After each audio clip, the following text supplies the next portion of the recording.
在昆仑六仙面前还有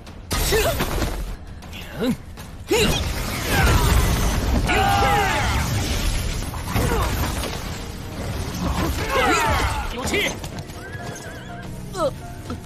乱舞！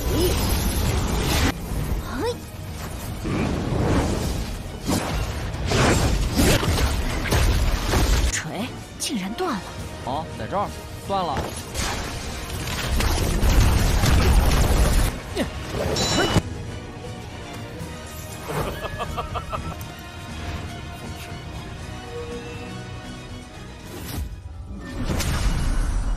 Halo guys, welcome back. Kali ini kita bakal melanjutkan dari yang kemarin, di mana kita kembali bertemu lagi dengan Seji Tang masuk ke part 5 episode 9 dan 10 Seji Tang yang baru rilis kemarin guys. Di part kali ini kita juga bakal melihat perjalanan Seji Tang bersama Palunya dan Yu Qing, di mana ini bakalan seru guys. Apalagi di perjalanannya kali ini, Seji Tang banyak sekali melewati rintangan dan banyak sekali bertemu dengan orang-orang kuat yang bakal menghalangi mereka nanti guys. Ayo, pasti ada pertarungan kan? Udah pada penasaran? Langsung saja kita masuk ke alur ceritanya. Selamat menonton.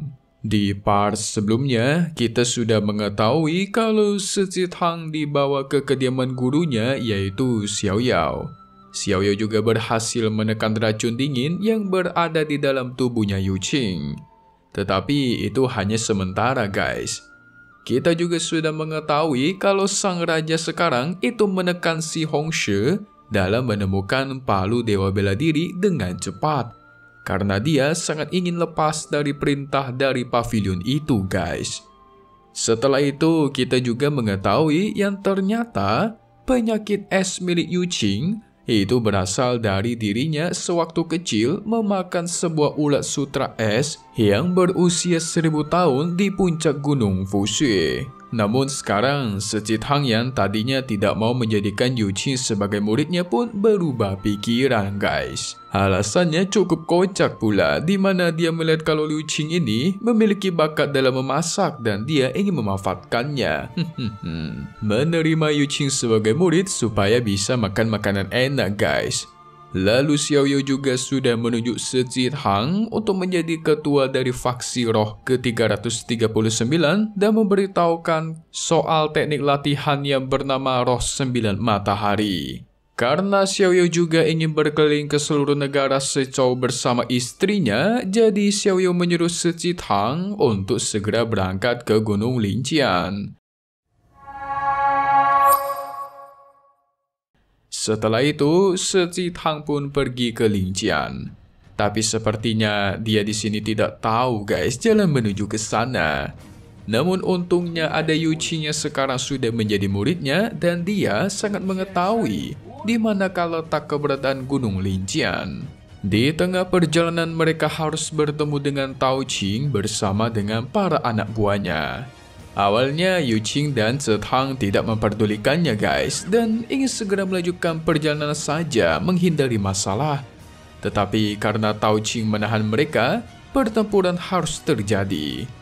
Saat Yu Qing dan Seji Tang terkepung oleh anak buahnya, Tao Qing pun memberikan saran agar Yu Qing ikut pergi bersamanya saja. Apalagi sebelumnya, waktu itu pedang Yu Qing sudah dimakan oleh Cui Er guys. Sontak, Seji Tang pun menawarkan Yu Qing untuk memakai palunya saja. Padahal kan cuma dia doang yang bisa mengangkat palu itu guys. Kocak amat ini MC ya. Kalian tahu si Thor kan yang dari Avenger? Nah sama, cuma dia doang yang bisa angkat palunya. 在昆仑六仙面前还 Tao Qing tentu kesal karena dia ditolak oleh Yu Qing. Langsung menyuruh para anak buahnya untuk membantai Seji Tang dan menangkap Yu Qing secara paksa. Sehingga pertarungan pun berlanjut.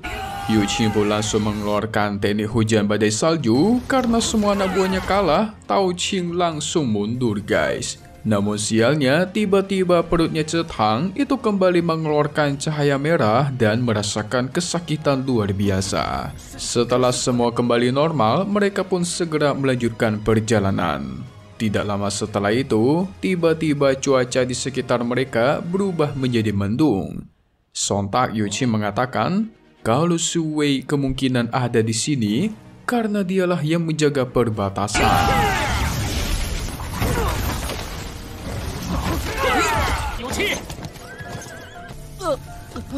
Yang ternyata benar guys. Mereka pun bertemu dengan Su Wei yang menjaga perbatasan di sana. Prajurit yang bernama Su Wei pun mengancam dan menyuruh Cetang untuk berlutut di hadapannya. Namun Yu Qing melindungi Cetang dan menghancurkan senjata miliknya. Sontak itu membuat Su Wei langsung turun dan menyapanya guys. Yang ternyata gurunya Su Wei itu adalah salah satu dari ke-8 peri. Sementara si Yu Qing sebenarnya merupakan murid gelap dari ketua peri ke-8. Murid gelap itu artinya murid yang nggak resmi guys.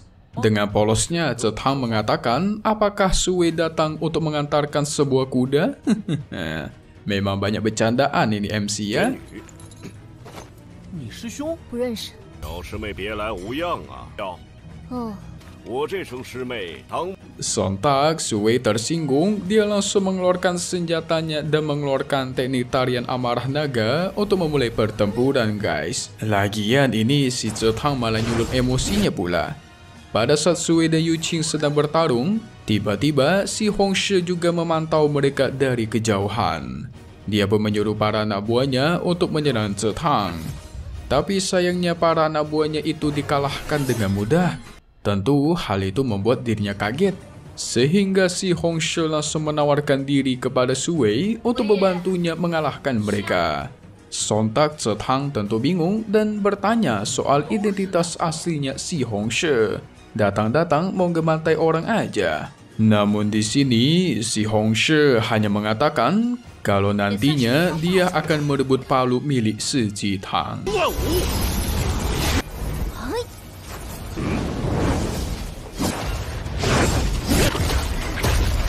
Si Jitang yang mendengar itu langsung tanpa segan-segan ingin memberikan palunya guys. Karena menurutnya palu itu juga nggak berguna, udah patah soalnya. Tentu si Hong Shi kaget, palu dewa malah diberikan cuma-cuma pula. Sementara Yu Qing kalah dan terpojok dari Su Wei. Tanpa basa-basi, Cetang langsung maju dan melempar Su Wei ke dalam hutan. Melawan orang dengan cara melempar-melempar udah kayak bola aja ini guys. Melihat hal itu, si Hong Shi semakin yakin kalau Cetang adalah orang yang berhasil mencabut palu dewa itu. Dan di sini dia pun labil guys, ingin mencurinya ataukah tidak. Karena jika dia mencurinya, bisa-bisa martabat sang pangeran Tang itu bakal tercoreng. Namun setelah dipikir-pikir panjang, dia pun memutuskan untuk mencurinya juga. Ya elah. Mungkin karena dia juga diancam oleh sang kaisar kalau tidak menemukan palu itu dalam waktu cepat, dirinya bakal dihukum secara militer. 锤竟然断了。哦，在这儿，断了。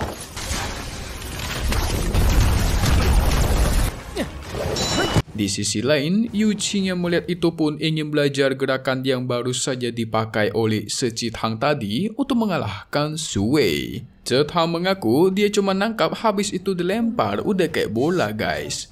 Dia pun segera mengajak Yu Qing untuk melanjutkan perjalanan, tapi tiba-tiba dia mengingat dan bertanya soal identitas si Hong Shi kepada Yu Qing. Setelah jelaskan, Yu Qing pun bingung. Karena Cetang bisa mengalahkan Su Wei yang dimana Su Wei terkenal berada di peringkat keabadian Penglai. Dia malah menaruh curiga kalau batu identifikasi miliknya telah rusak. Kita ingat guys, Cetang dikira itu peri kentut aslinya, yaitu peri paling rendah. Sehingga mereka pun melanjutkan perjalanan. Tetapi di perjalanan Cetang ingat kalau dia hanya memegang gagang palunya. Dan dia meninggalkan kepala palunya di dekat si Hong Shi. Ya elah. Sambil mencuri, si Hong Shi berpikir kalau sebenarnya Cetang ini sangatlah kuat. Jadi dia memutuskan di masa depan dia akan merekrut Cetang ke sekte Tang mereka.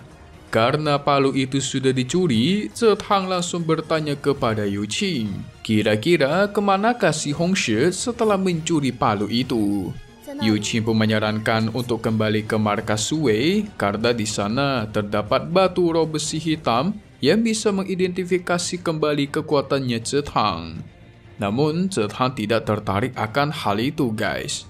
Di sisi lain, Sui yang terlempar ke dalam hutan ternyata jatuh di sarang burung. 用的什么招式？一下青柠，我们快走吧。唐国太子西红柿。那个人呢？他谁啊？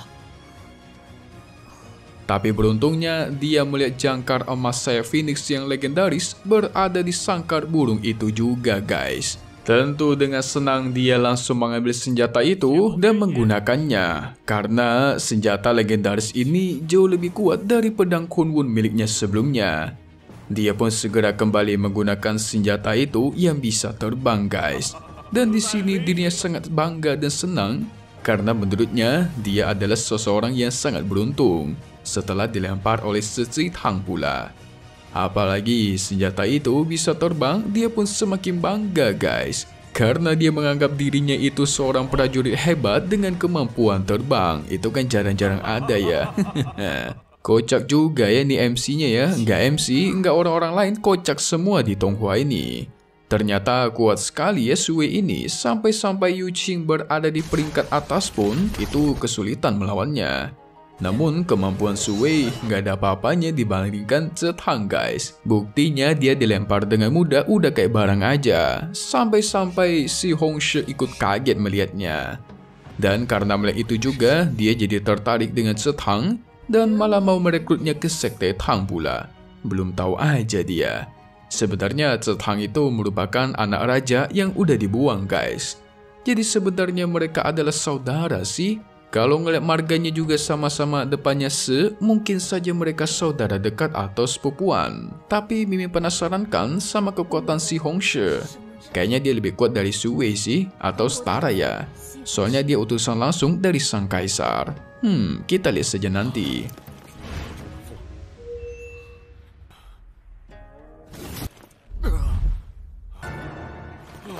So, selesai dulu untuk part 5 Seci Tang. Cukup seru untuk Tonghua 1 ini. Akan Mimin update secepatnya untuk episode terbarunya, guys. Dan pastinya hanya di sini. So thank you buat kalian semua yang nonton dan selalu support kedua channel Mimin. Semoga kalian semua sehat selalu ya. Di sini Mimin mohon pamit undur diri dulu. Kita bakal ketemu lagi di video-video selanjutnya. Alright then, see you guys.